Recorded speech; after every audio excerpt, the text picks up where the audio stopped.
Hi and welcome back to Joel's DIY. So I'm back again with another turntable. It's actually been a really good month for turntables. I've been able to get quite a few. So this is an actual Technics SL-B3. This is a belt drive turntable that I've gotten, but as you can see here, it's got basically the same features that the previous turntable that I modeled recently. I think it was the MCS 6701. As you can see, it's very similar interface. But this is the actual Technics brand that I got a hold of this week for an excellent price. I believe the seller was trying to just unload it because he thought that it didn't work, and it did indeed work. Luckily, I was able to fix just some of the things that were wrong with it. The dust cover was broken, so as you can see, I got those. See if I can just show that. I've actually used one of those repair kits for the hinges, as you can see right here, so that is now functional again. Put that back in. And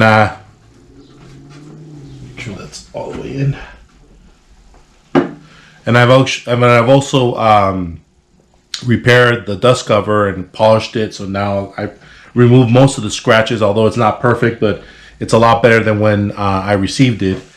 The tone arm was not working properly. I think it was cueing a little bit too low, like around there. So I was able to fix that, and I was able to adjust. It was basically this little screw right here. I don't know if it's, you can see that right there. But right there, right around there, there's a little screw that you can adjust to increase the height of the cueing arm. So that was able to be adjusted. So that was quite an easy fix there.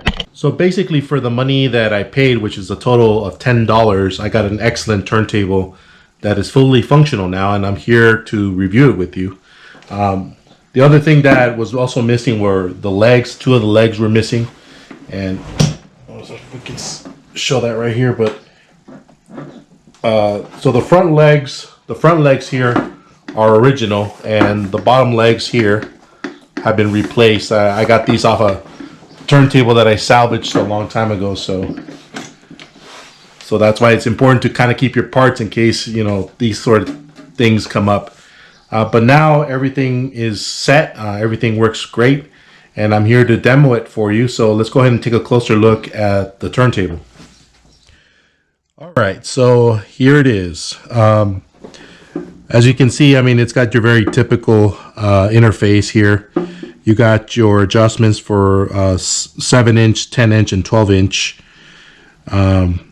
This does have the memory repeat function that the other turntable I just reviewed had.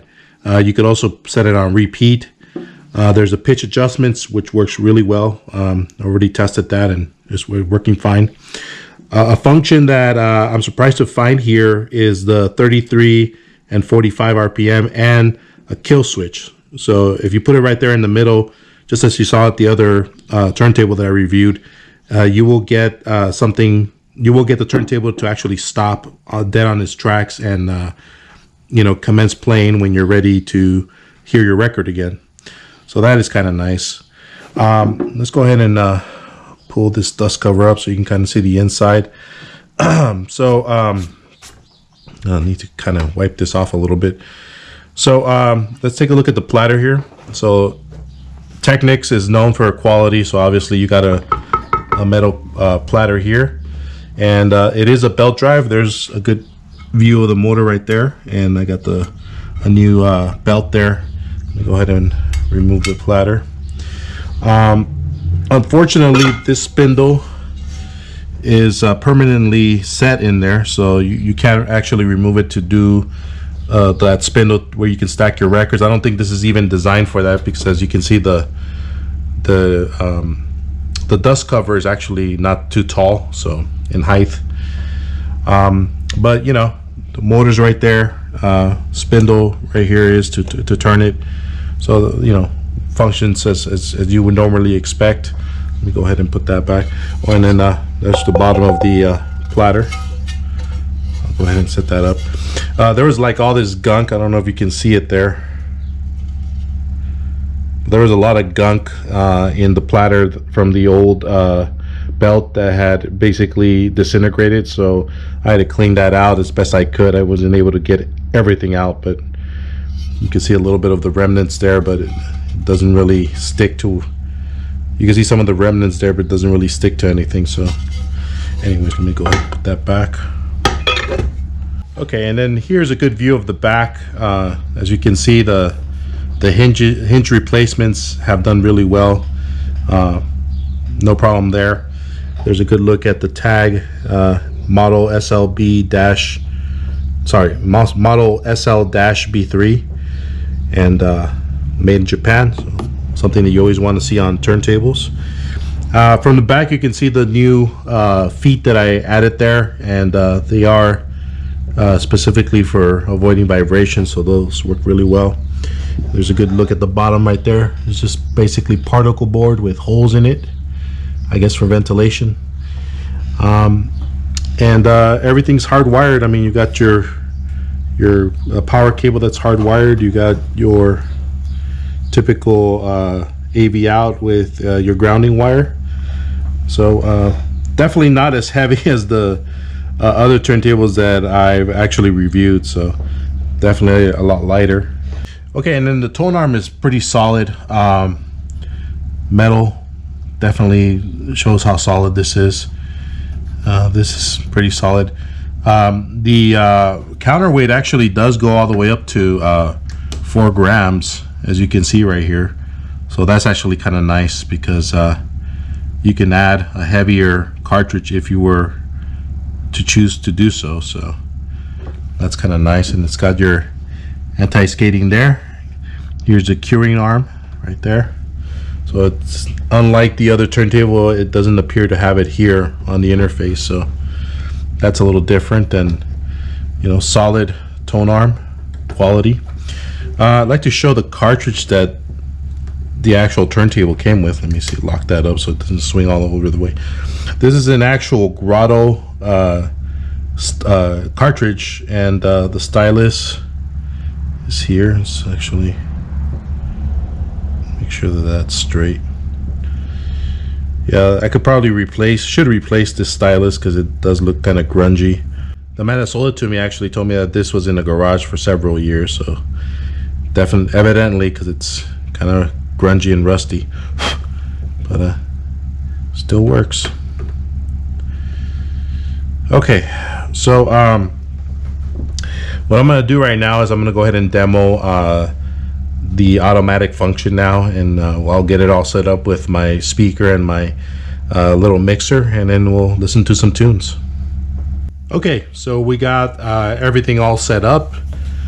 Got disc number 2 from Cocktail Piano Time, so that is what we got. And then let's go ahead and try this turntable out, see how well it works.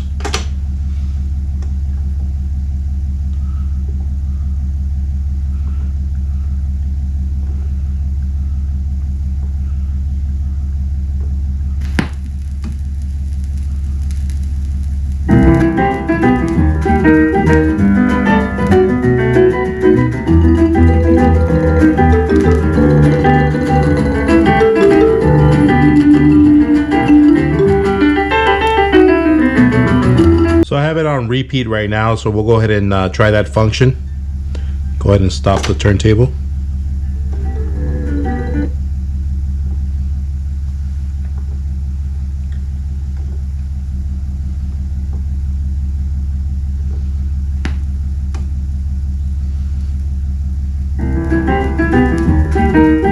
Works perfectly fine.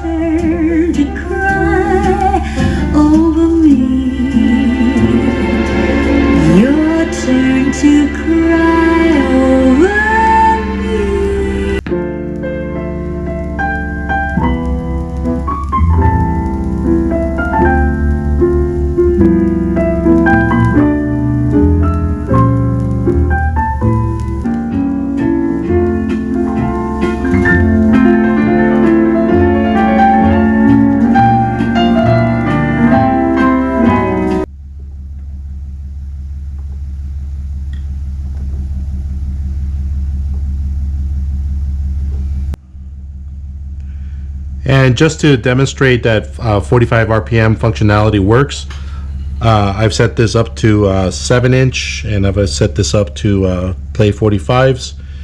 And I also adjusted my mixer to mono because this is a mono 45. So we'll go ahead and listen to that now.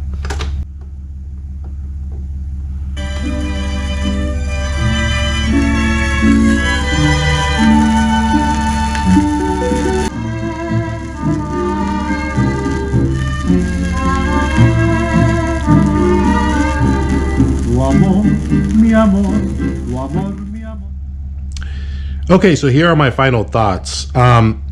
Obviously, I prefer a direct drive turntable just because of the consistency with the speed, but I do have to say that this Technics doesn't fail to do that. It actually, the speed is right on the mark. Very little adjustment here that I had to do. Yeah, the functionality of this is convenient, but sometimes I don't understand why they would put the 6 option when you don't have a spindle where you can play multiple records, but that's irrelevant.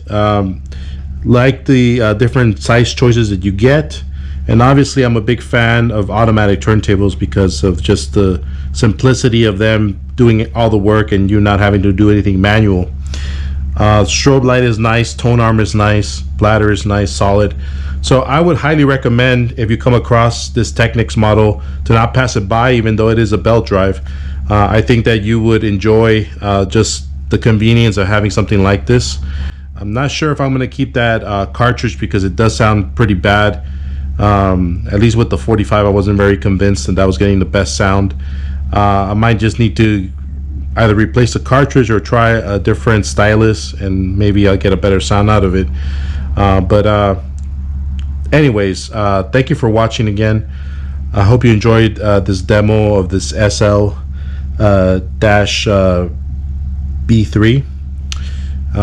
Thank you very much, and have a wonderful rest of your week. Take care.